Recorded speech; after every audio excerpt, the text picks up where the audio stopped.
What's love actually? Have you ever met people who said they love someone and then their behavior seems very strange to you? Would you like to remove that confusion? Hi, this is Matthew and you're becoming Orgasm Lovers. My first encounter with the meaning of love was when I was 13 years old. I fell in love head over heels with a girl. I wasn't the most popular guy then, I wasn't the alpha male, and she toyed with me. She would give me a bit of hope and then remove it and crush it. It was very painful for me, but it made me realize something. By a couple of months, I stopped wishing her well. I stopped having empathy and benevolence and respect even for her. And yet I still had desire. I felt in love with her. I felt lust. I dreamt of her every night. It was very sad. I was pathetic, actually. Anyhow, right then I began my journey as a lover, becoming someone who tried to understand what love means, actually.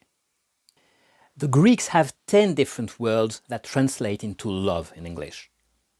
And those 10 feelings mean different types of relationships and feelings and emotions. What I did was not create 10 different words.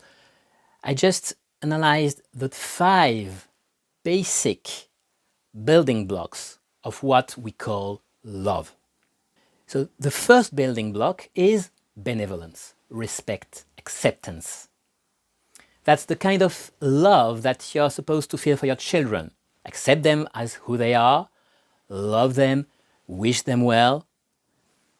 It's the saintly agape for the Greek.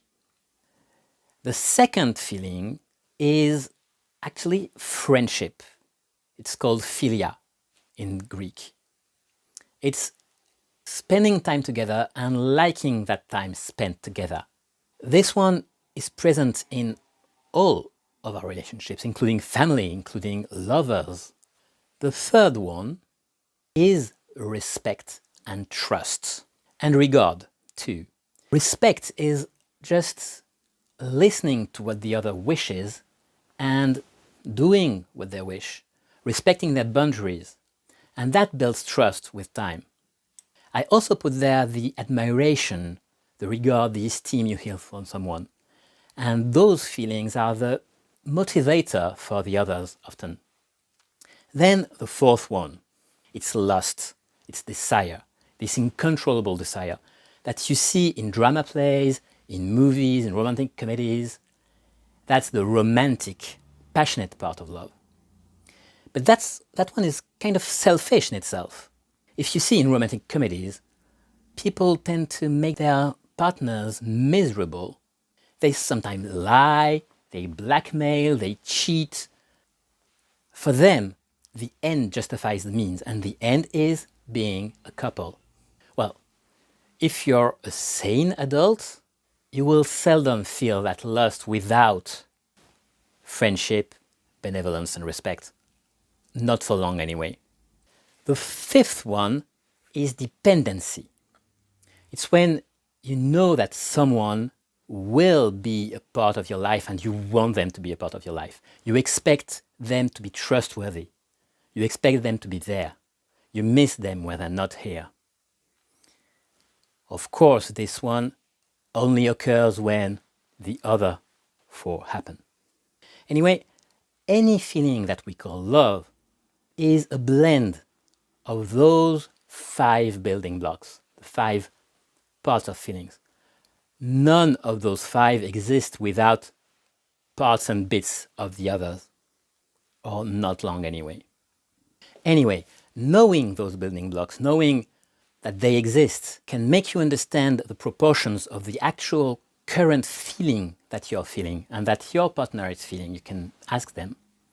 Because if you have a lot of desire and lust and very little of respect and friendship and benevolence, it's very different than if you have lust and desire and a lot of respect and benevolence.